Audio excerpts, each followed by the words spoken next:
So I know you know, and you probably have memorized, let's say it out loud, the phrase that Premier Wen Jiabao said this year on the new 5-year plan. But the important words that he used about not exchanging economic development at the expense of health is really a turning point in terms of the priorities of the country, and we hope that it's real.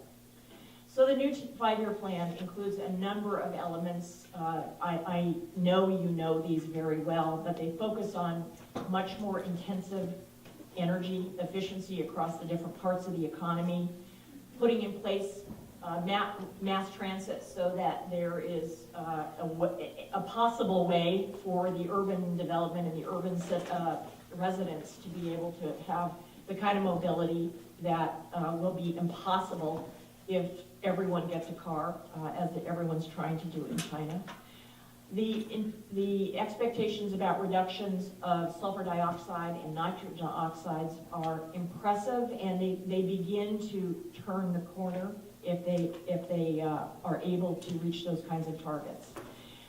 The fuel economy standards are impressive, and I'll come back to that in a minute, because already China leads the United States in terms of the amount of fuel for vehicles, and they're pushing for more as well.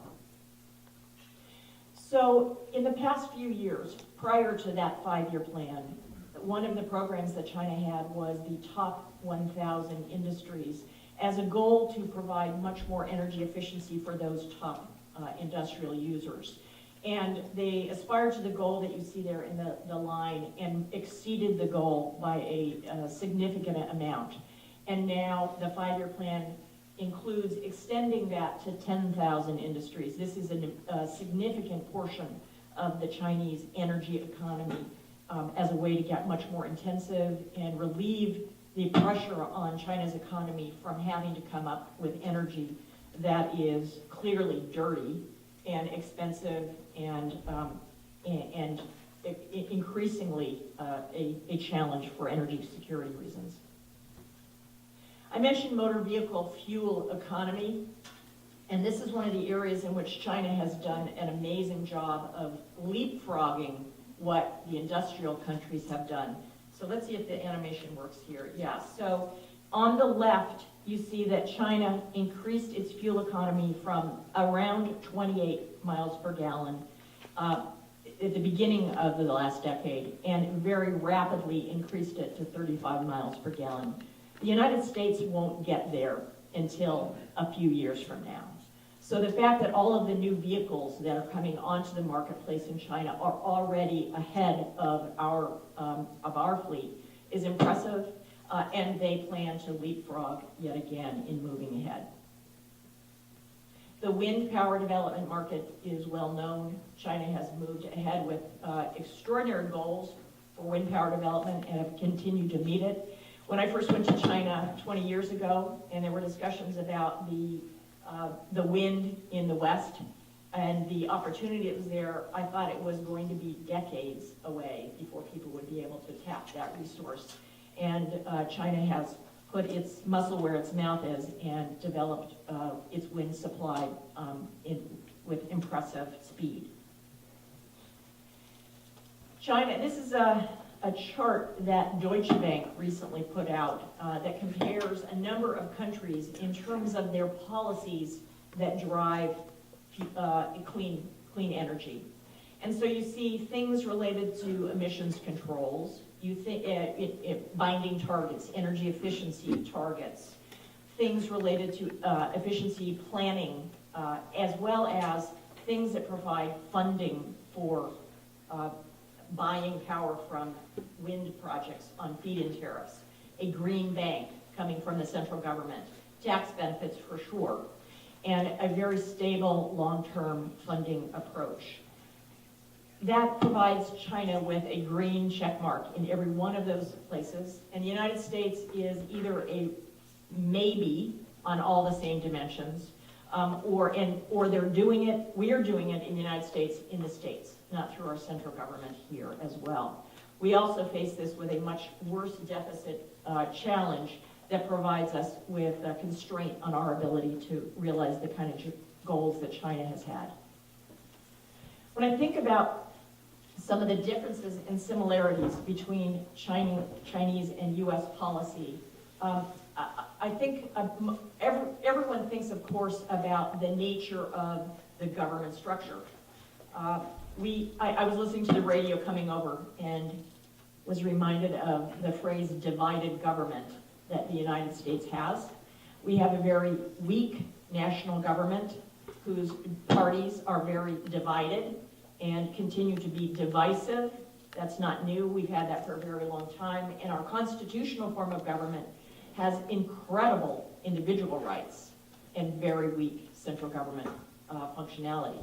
So as a result of that, we've had different ways in which the national government has led in policy development, but typically it follows the states. It follows expressions of progressive action, say on environmental issues from energy, that have been driven by places that have had the worst kinds of air pollution or water pollution in the United States. And eventually, the national government has followed when companies, in fact, have found that operating in a multi-state environment with very different policies has provided problems in terms of cost of doing business. The United States has a long history of having reacted to crises. Our environmental movement in the United States was in reaction to tremendous environmental crises. Perhaps not exactly the same as those that are now facing China, but we look back over our last 100 years and we face many of the similar kinds of issues that China is now facing. One difference there, of course, is that it took us decades to address many of those issues, and China's going to try to do it much faster. One of the things that we have in the United States, which is a strength, is our robust market economy. China is moving in that direction. And so we have a much more mixed economy in the United States that has one foot in the marketplace that's driven very much by policy. And in some sense, our policies are very slow to change at this point in the United States. There's so much embedded investment in today's world that moving change forward is very difficult because those who want to protect the status quo make it understandably want change to happen over a transition. Many of those things are different, obviously, in China. I remember the classic story of how fast it took China to remove lead in gasoline. I think it was 30 days. Is that somebody in the audience know? I think it was 30 days. I think it took us 20 years to unfold that similar kind of thing. And China did this after other national economies had made that kind of action. But the central government decided there was going to be no more lead in gasoline. The directives went to the refineries. There were transformations and shutdowns as a result of that. So it can happen in a very different way in China as a result of that. So the willingness to use central authority in China is an opportunity for positive action in this area. And big changes in direction can, of course, occur. So China is willing at times to lead through the central government and address changes as they flow through in the provinces. So when I think of China in the last decade, you saw some of the pictures that happened. Excuse me, I'm taking these pictures off. Let's put all these pictures off on the chart here. The animation is a little bit bizarre here, so I apologize.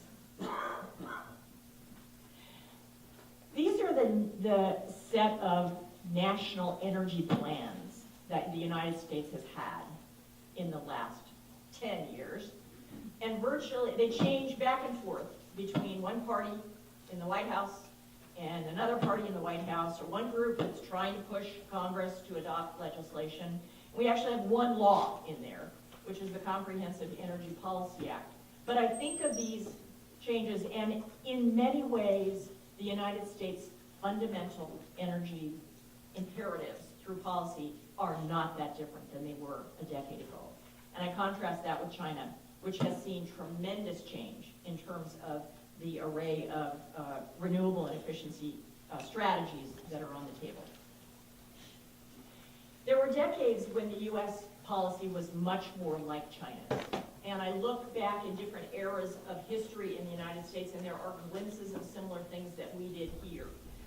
For example, after the war, when we had developed the atomic bomb, there was a national effort, strategic effort, to transform that weapon into peaceful uses in nuclear power. So there was an Atoms for Peace program to commercialize nuclear research and to make it deployable around the country and the world. We've used energy policy in the United States much more like China is using its national energy policy today as a tool of economic development.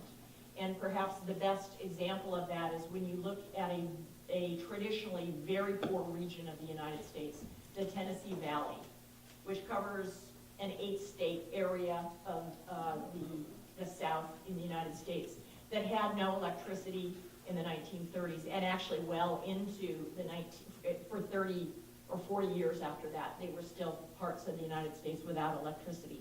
And there was a major federal national effort to electrify that region and provide jobs for citizens. That's very similar to what I see going on in China right now.